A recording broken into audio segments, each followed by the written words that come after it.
Berlatar di Kansas, Amerika Barat, kisah diawali dengan memperlihatkan sebuah bank kecil di kota kecil yang di situ ada dua perampok bertopeng memaksa seorang teller perempuan untuk membuka laci berisi uang. Namun karena ini masih pagi dan kuncinya ada pada sang manajer, maka satu dari perampok itu pun menyuruhnya untuk diam sampai sang manajer tiba di sana. Open the drawer. I need the keys. Keys. Get here. 8:30 every morning. On the floor.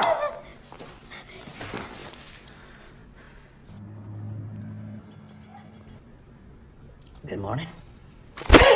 Setelah berhasil mendapatkan sejumlah receh dari bank tadi, kedua perampok ini pun melanjutkan aksinya di bank kedua yang berlokasi beberapa kilometer dari bank sebelumnya. Mereka berdua kembali hanya mengambil uang yang ada di laci, bukan yang di berangkas, di mana di situ ada nasabah yang merupakan kakek-kakek koboi yang hampir saja menewaskan keduanya menggunakan pistol yang dibawanya. Tens, 20s, no hundreds, no bonus.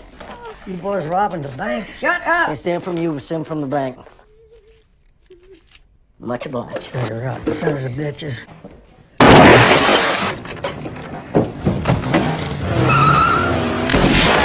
Selesai dengan dua aksi perampokan tadi, mereka berdua pun langsung pulang ke rumah dan menguburkan mobil tersebut di dalam lubang yang sudah dipersiapkan, sehingga jelas bahwa kedua perampok ini sudah merencanakan semuanya dengan matang dan sangat hati-hati dalam melakukan aksi perampokannya.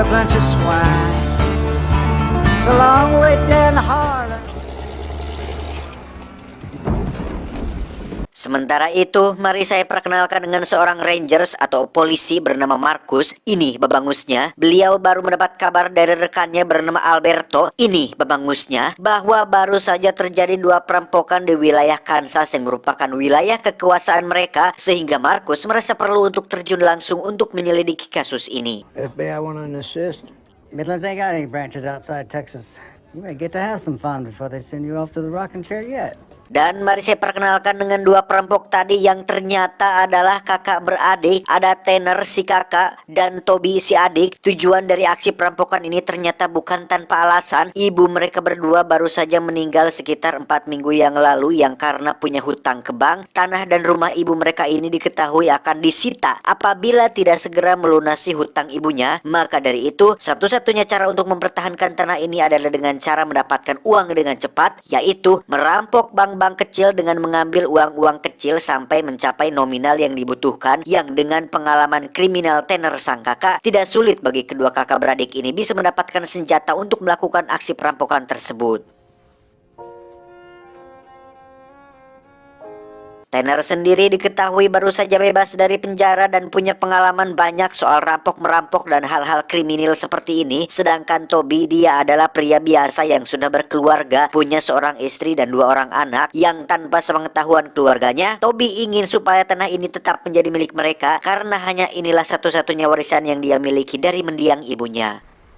You got anything else you want to say? You were busy in jail. I was busy looking after mama, so you can go fuck. Di sisi lain kita akan melihat Marcus dan Alberto sudah tiba di TKP yang berdasarkan olah TKP. Marcus langsung menyadari jika pelakunya bukanlah perampok biasa, melainkan pelaku cerdas yang sudah mempersiapkan segalanya. Itu terbukti ketika mereka hanya mengambil uang recehan di dalam laci, karena jika mengambil uang dari berangkas, uangnya bisa dengan mudah dilacak, dan itu membuktikan jika pelakunya akan beraksi kembali di bank lain sampai jumlah atau nominal uang yang mereka butuhkan terpenuhi.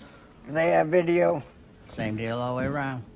Well, we got cameras, but they're switching us over to a digital They're system. trying to raise a certain amount. That's my guess. It's going to take a few banks to get there. Kembali ke Tanner dan Toby yang akan berangkat menggunakan mobil lain yang terparkir di garasi, menandakan bahwa setiap selesai beraksi mereka akan mengubur mobilnya dan menggantinya dengan yang baru, di mana mereka berdua ternyata pergi makan dan istirahat sebelum melanjutkan perampokannya nanti siang. You want a little advice? No, I don't. Go see him tomorrow. Saat makan itulah terungkap jika ide perampokan ini bukanlah ide Tanner si kakak, melainkan ide Toby si adik yang merasa perlu untuk mempertahankan tanah warisan ibunya. Toby juga diketahui hanya bekerja sebagai seorang pengebor gas dengan gaji kecil, yang jika tanahnya disita, maka dia tidak memiliki apa-apa lagi untuk diberikan kepada keluarga kecilnya. Spare it, you know that. Maybe we should hit another branch. Agree to do it. Because you asked, little brother. Melihat nasib malang sang adik membuat Tanner tak tega jika harus melihat keponakannya hidup dalam kemiskinan, sehingga ketika melihat ada bank kecil di seberang restoran, Tanner nekat merampok sendirian ketika Toby sedang makan tanpa Toby menyadari apa yang sedang dilakukan oleh kakaknya tersebut. Saat itulah muncul seorang pelayan wanita yang nampak tertarik dengan ketampanan Toby, di mana mereka berdua mengobrol sedikit sebelum akhirnya si pelayan kembali bekerja, dan Toby yang baik hati pun memberikan tips sebanyak $200 atau sekitar Rp2.900.000. My drawer. 5s, 10s, 20s. Found them out like a deck of cards. Saat akan naik mobil itulah muncul Tanner dengan beberapa lembar dolar yang berjatuhan, di mana aksi dadakan ini merupakan sebuah bukti sayang sang kakak kepada adiknya sendiri, yang hal tersebut justru mendapat pertentangan dari Toby yang merasa kesal atas tindakan spontan dan tak terencana yang bisa membahayakan nyawa mereka berdua. But you don't know this much in child support.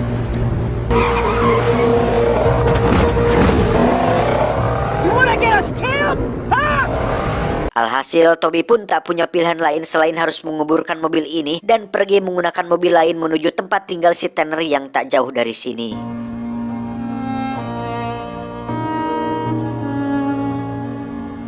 Di sisi lain, Marcus dan Alberto akhirnya tiba di TKP dengan mencoba untuk menenangkan Taylor muda yang ternyata pernah melawan predator di film Prey ini, yang setelah meminta keterangan dari Naru, Marcus pun pergi ke resto di seberang untuk meminta keterangan dari para saksi mata yang sempat melihat Toby dan Tanner makan di tempat ini.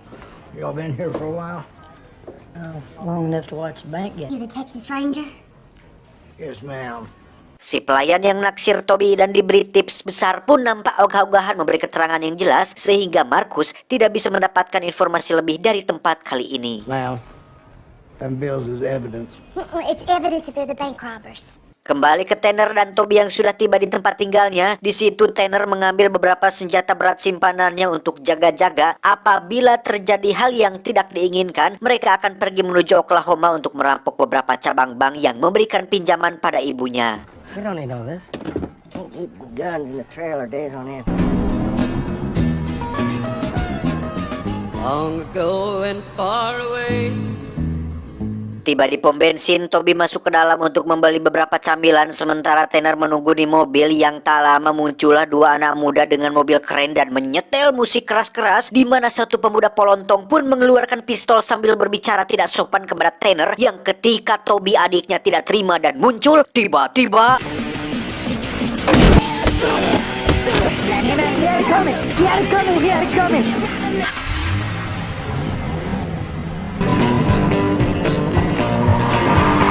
Singkat cerita, malam pun tiba. Tanner dan Toby akhirnya tiba di sebuah kasino untuk menukarkan semua uangnya menjadi chip, tapi bukan untuk dimainkan, melainkan untuk supaya bisa dicairkan dalam bentuk transferan, supaya polisi tidak bisa melacaknya dan aman ketika akan disetorkan ke pihak bank. I don't gamble. Can't lose a poker, not even you. Ketika Tanner sedang bermain sedikit untuk supaya tidak terlalu mencurigakan, Toby pun digoda oleh seorang wanita yang nampak tertarik dengan ketampanannya, di mana saat Tanner muncul, wanita itu pun langsung diusir tidak sopan karena Tanner curiga jika dia hanya tertarik pada chip yang dibawa oleh Toby, dan sebagai kakak yang baik, Tanner mencoba melindungi adiknya supaya tidak mudah tertipu dari wanita-wanita bangor dan tidak betul semacam ini. Drug 'em? What were you gonna do? Mind if I sample the goods? Call me. It's all good. Keesokan paginya, Tanner dan Toby langsung menemui pengacara ibunya yang biasa mengurusinya atau membantunya semasa hidup. Di situ si pengacara sudah tahu jika mereka berdua mendapat uang ini dari hasil merampok, yang karena si pengacara sendiri benci dengan bank yang dimaksud, beliau hanya bisa berdoa supaya aksi mereka lancar dan bisa secepatnya melunasi semua hutang mendiang ibunya. No matter what they charge us with, they can't take it away. Pay those bastards back with their own money. Thank you. Now they can foreclose on Friday. You really want to cover your tracks? You get Texas Midland. Selesai dari sana, Toby dan Tanner pergi ke tempat sahabatnya yang punya bisnis jual beli mobil bekas, di mana Toby membeli mobil baru untuk aksi mereka selanjutnya, sekaligus untuk pulang sebentar menemui anak dan istrinya, sementara Tanner akan menunggu di rumah ibu sambil minum bir hangat menikmati senja di sore hari ini. Tiba di rumah, Toby kurang disebut baik oleh anak dan istrinya akibat sering keluar rumah dan jarang pulang dan jarang memberikan uang. Padahal tanpa mereka ketahui, Toby mati-matian cari uang untuk keluarganya bisa makan dan tidur dengan beratapan kalsibor. Setelah memberikan sejumlah uang hasil rampokan, Toby pun mengajak anaknya untuk mengobrol tentang alasan kenapa dia jarang pulang, bahwa dia sedang mengusahakan supaya tanah dan peternakan milik nenek tidak disita bank, karena pada akhirnya siapa lagi yang akan memiliki tanah itu jika bukan kau, Ujang? Sabar, sekolah saja dan jangan ribet bapak kemana dan ngapain aja. Cicing we, apal aya duit siamah, montong sok milu lieur, koplok. Don't be like us. You hear me? I'm giving the ranch to you and your brother. Sore menjelang malam, Toby akhirnya kembali ke rumah ibu yang di situ ada Tanner menunggu. Mereka minum bir hangat berdua sambil menikmati indahnya matahari terbenam, yang ketika sudah mabuk, mereka berdua pun gegelutan seperti saat dulu masih kecil, pertanda bahwa kedua bersaudara ini saling menyayangi satu sama lain.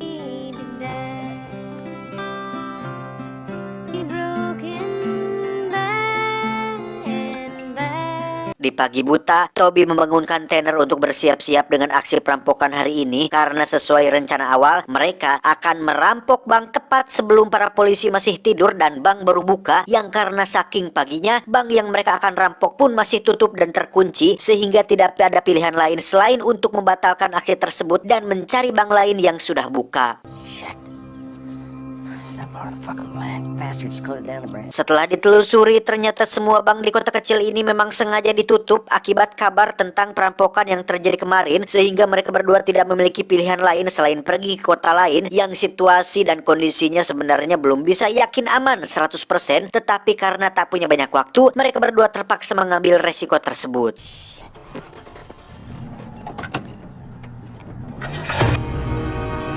It's too big.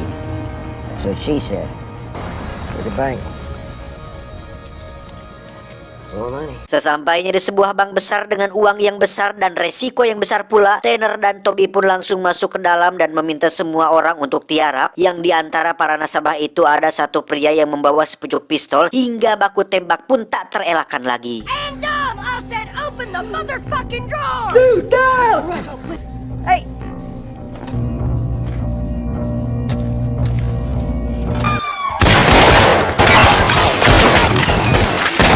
Yang menarik adalah semua warga di kota ini kompak menembaki Tanner dan Toby setelah mendengar berita tentang perampokan yang terjadi akhir-akhir ini, di mana Toby terkena tembakan di bagian samping perutnya, sehingga dengan buru-buru Tanner langsung tancap gas meninggalkan tempat tersebut.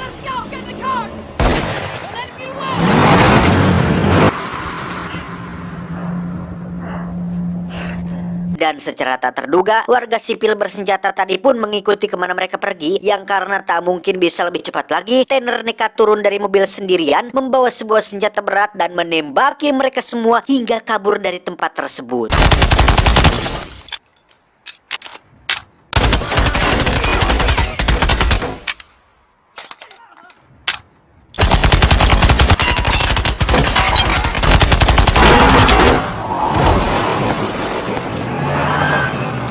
Sampai di zona aman, Tanner menyuruh Toby untuk pindah mobil dan lanjutkan tahap selanjutnya sesuai rencana, yaitu menukarkan semua uangnya di kasino, sementara Tanner akan tetap mengendarai mobil penuh lubang peluru tersebut untuk mengalihkan perhatian semua petugas supaya Toby bisa lolos dan berhasil melunasi hutang ibunya sampai ke bunga-bunganya.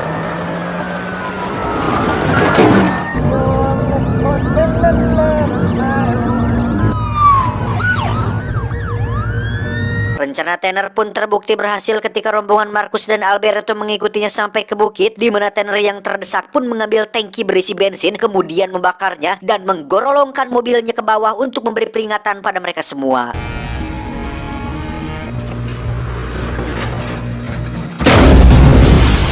My word. Alright, we're gonna need our SWAT unit up here and a helo. Menggunakan senapan yang dibawanya, Tanner mencoba untuk menakut-nakuti mereka semua supaya kabur dari tempat ini, di mana terjadi hal memilukan tatkala partner Marcus yakni Alberto terkena tembakan tepat di kepala hingga dia harus tewas saat itu juga. Canyon and tomahawk, that son of a bitch.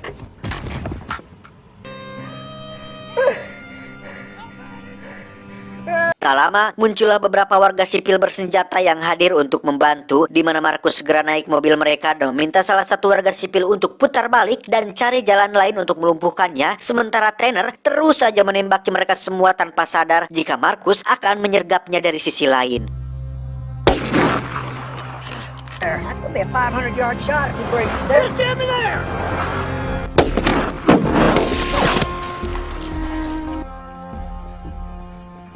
Menggunakan senapan milik warga, Markus pun mencoba mengeker Tanner dari balik batu yang ketika Tanner belum menyadarinya, tiba-tiba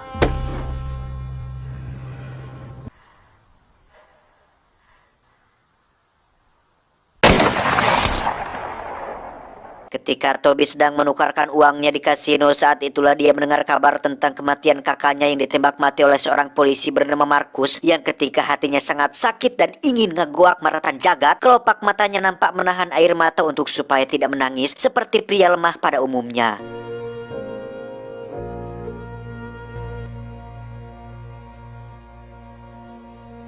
Keesokan harinya, Toby berhasil melunasi hutang ibunya sehingga pihak bank resmi batal melakukan penyitaan, yang mana si petugas nampak gugup dengan ekspresi dingin Toby yang masih merasakan duka akibat kematian kakaknya yang mengorbankan dirinya sendiri untuk semua uang tersebut. You can fax a release of lien to that number. Just nick of time, too. What are the odds? It's been a pleasure doing business with you.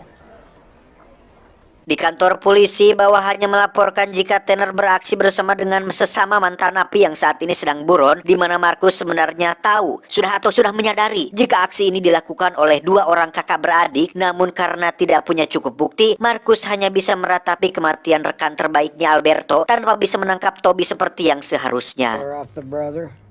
There's nothing that links him to the robberies. You know, people don't start out robbing banks, they graduate to it like his asshole brother. Marcus, he's not a suspect and you are retired. Antara Markus dan Toby sebenarnya sama-sama sakit hati dan merasakan rasa kehilangan yang sama atas kejadian kemarin, di mana Markus memutuskan untuk mendatangi Toby di rumah ibunya dan bermaksud untuk membuat perhitungan atas kematian orang tersayang mereka masing-masing. I'm the man who killed your brother. I know. See if you can grab that pistol before I blast you off this porch. Saat itulah muncul istri dan anak-anak Toby yang bermaksud untuk pindahan ke rumah ini, di mana duel kedua orang ini pun harus dibatalkan dan entah apa yang akan terjadi selanjutnya. Yang pasti David berhasil mendapatkan kembali rumah ibunya dan akan hidup bahagia di sana selamanya, tanpa David sadari jika rumah itu adalah rumah angker dan arwah ibunya akan bangkit untuk meneror siapapun yang tinggal di sana.